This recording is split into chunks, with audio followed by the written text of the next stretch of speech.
Sports card hobby family off in a mysterious remote location, reporting to you, why are so many sports card collectors so damn clueless? Including myself, for that matter. We'll be right back.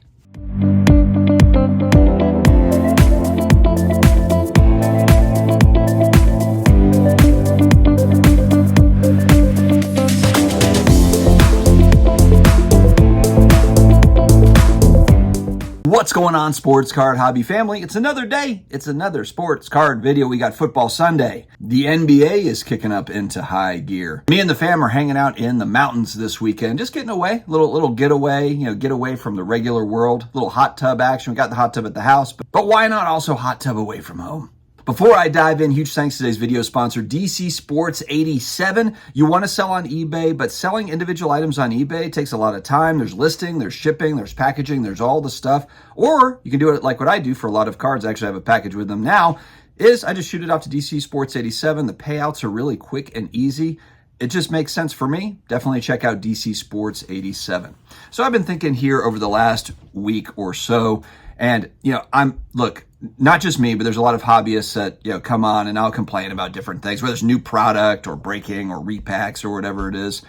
But in reality, when I look at my life and my collecting experience, I've got it pretty damn good. These are all in the United States, first world problems for the most part. Now, does that mean that we shouldn't expect more from companies in this space? Absolutely not, especially when you're seeing consolidation among the companies where you've got fewer and fewer companies that are really making up the market share in sports cards and sports card related products and grading and manufacturing and all that stuff.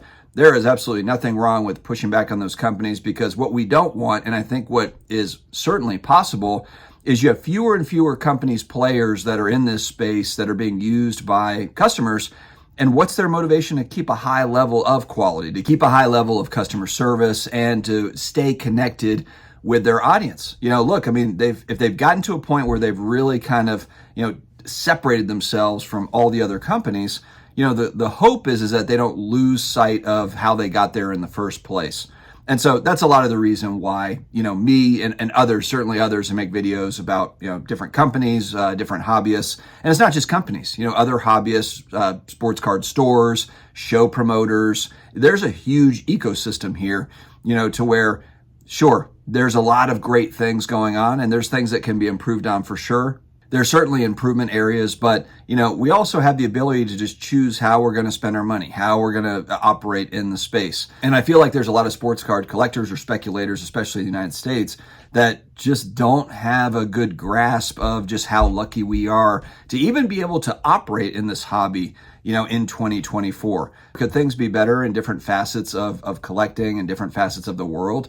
Yeah, certainly. I guess you could always say that forever and always.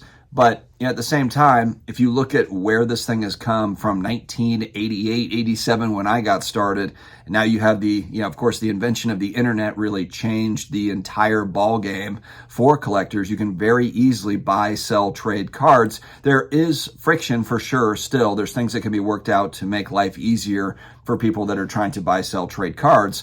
But look at how far we've come. We've come a really long way, especially over the last 5 to 10 years. When you look at competition with auction houses, speaking of auction houses, I'm going to be meeting up with the president of Hakes Auctions, Alex. We're going to have a show on Wednesday night. Hakes has an unbelievable auction that they're running right now with sports cards and pop culture items and all sorts of cool stuff. So we'll make sure to talk about all that on the Wednesday night live stream coming up with Alex. But the competition is fierce among auction houses, which is a benefit to collectors and hobbyists out there. There's a lot of different options. They're competing with each other.